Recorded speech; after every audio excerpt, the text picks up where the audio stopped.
Tonight on 16 by 9. Bitcoins are transferred directly from person to person via the net without going through a bank or clearinghouse. The Bitcoin revolution. This is going to change the world. A brand new currency with no government control. No president, no king in this world can stop a Bitcoin transaction. And then, not criminally responsible. It's like being caught in a tide or in the ocean, you know. You're in something that's bigger and stronger than you are. Controversy in the justice system. A killer is a killer is a killer, mentally ill or not. And families caught in the middle. Then, taking a free ride. From my earliest memories I can remember, I've always been fascinated with freight trains. I have a feeling that before this train leaves, someone's gonna come and kick me out.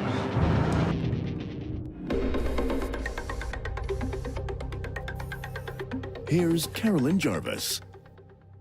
Good evening and welcome to 16 by 9. As the dollar and the euro continue their slow path to recovery, some people are trading in their money for a currency that is already booming. It's called Bitcoin, and it's the currency of the internet. Invented 5 years ago by an anonymous programmer, Bitcoin has no government tied to it, no delay when sending money, and few, if any, transaction fees. And while many people still may not consider Bitcoin real money, it's making some people really rich.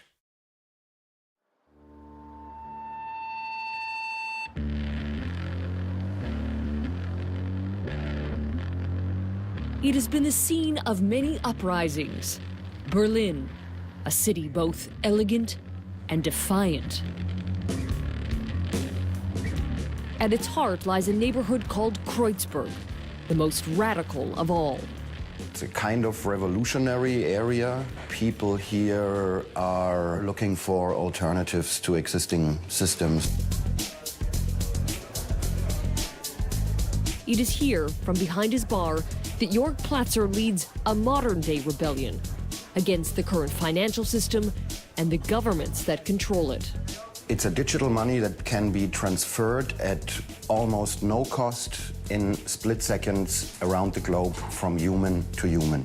What he's talking about is Bitcoin, an online currency that is taking off. That is 0.0353 Bitcoin, please. Bitcoin is different than anything you're used to. The dollar, the yen, the euro, currencies are traditionally connected to governments and to banks. But not Bitcoin. That's what makes it so appealing to the radical in Jörg. For example, no president, no king in this world can stop a Bitcoin transaction. Governments accustomed to paper money protected by bank rules are struggling, trying to figure out what to do about this new virtual currency built for the internet age. Some countries have made it illegal, others are trying to regulate it. And just this month, the United States held Senate hearings into Bitcoin. Bitcoin should not be regulated, Bitcoin cannot be regulated, and governments should just take the fingers off Bitcoin. Aaron Koenig is a libertarian who's very public about his view of governments and their banks. We need a different monetary system, and Bitcoin can be it. He blames them for the world's financial woes.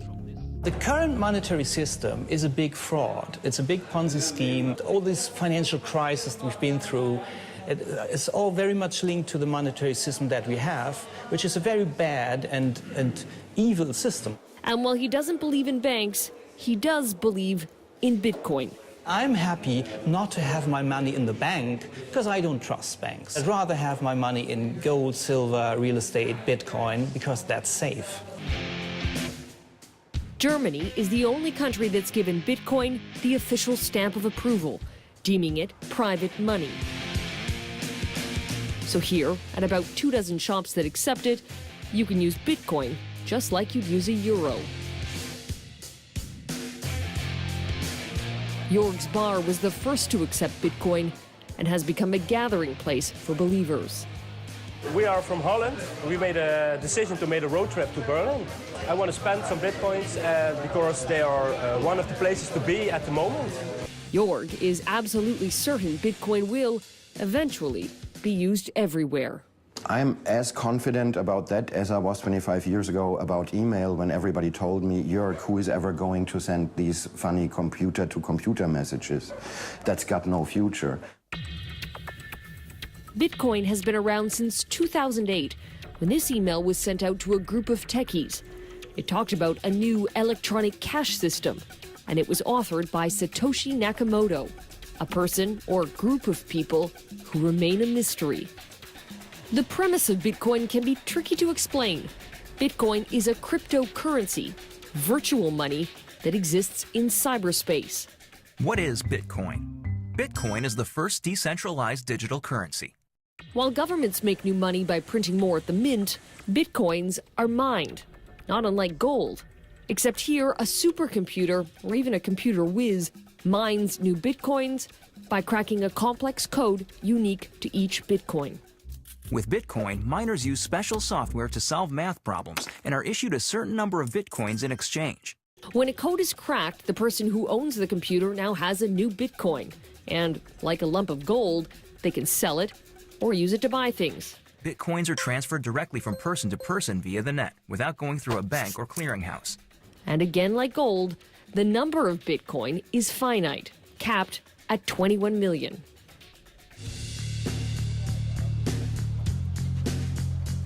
We wanted to try out Bitcoin, so equipped with a digital wallet that we downloaded onto a smartphone, we gave it a shot. The process is relatively simple. That's my wallet with my code. Our phone scans a code, and Bitcoins instantly go from our digital wallet to the stores. And you've received 0.01572 Bitcoin. Bitcoin to me, yes. Unlike a debit card, the transaction doesn't go through a bank. And unlike a credit card, there were almost no fees.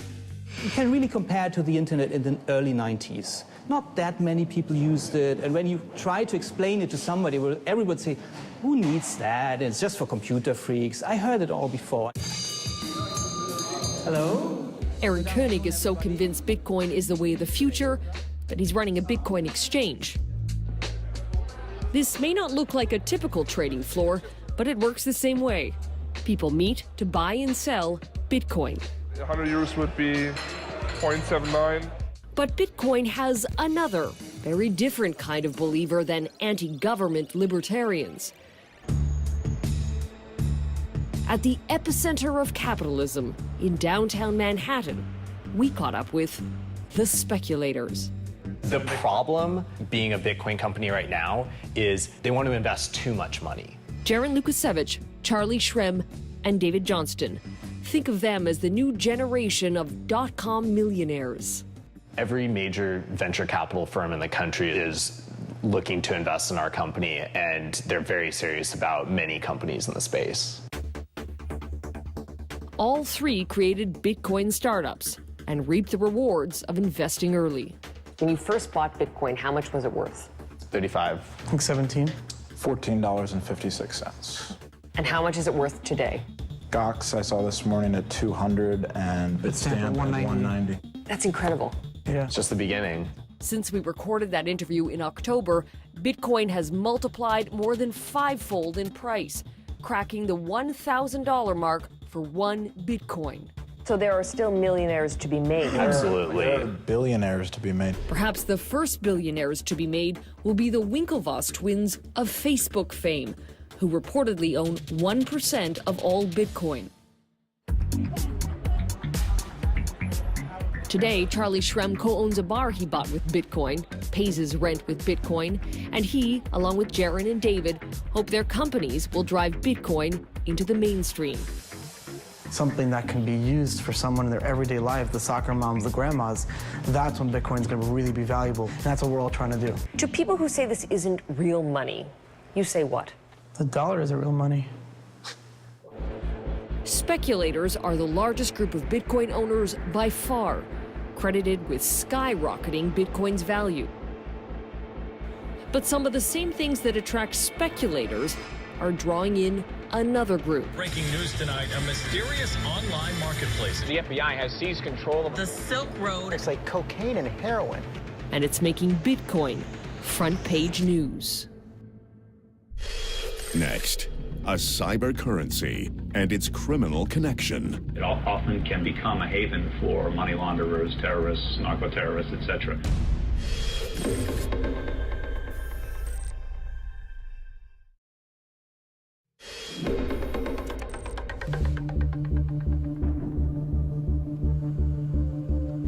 It's been called the Amazon of illegal goods, an underground website with ads for drugs, guns, even hitman for hire. It went by the name Silk Road, and it only dealt in Bitcoin. It's Silk Road. Black tar heroin to crack cocaine. Cyber currency, illegal business on the web.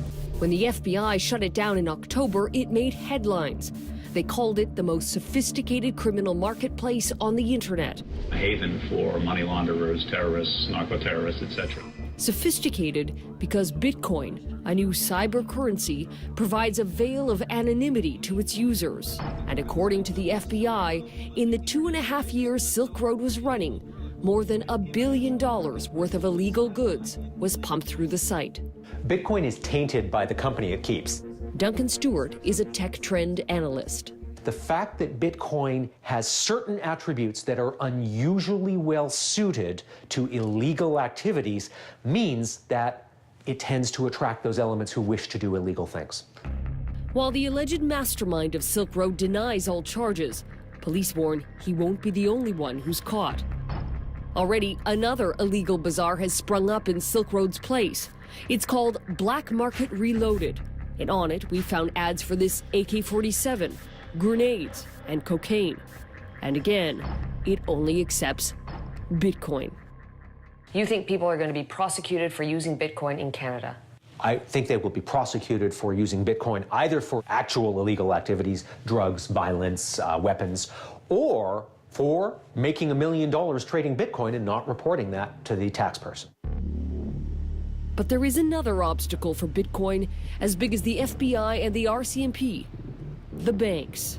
In both Canada and the US, they are leery of Bitcoin. I've been kicked out of every major bank. I can't have an account at Chase, Citibank, Wells Fargo, because I'm in Bitcoin. Charlie Shrem created a company to make Bitcoin more user-friendly. One bank flew me out and said the reason we can't work with you is we simply see you as a competitor to us. That's why we can't bank you. I know which bank that was. Yeah, have a nice day. So what am I supposed to do in that case? In Canada, some Bitcoin startups have received letters like this one, closing down their accounts. When we asked the banks about their position on Bitcoin, no one would explain. But security expert Michael Perklin has a theory. The way that the Bitcoin technology works, you don't need banks. You can be your own bank. It's got to be a scary notion if you're one of the major 5 banks in Canada. You're taking business away from the bank. It definitely is a sea change. Could the banks shut down Bitcoin? No. They can make it difficult to use, and they can make it difficult to go back and forth between traditional currencies and Bitcoin. But there's nothing that a bank can do to shut down Bitcoin.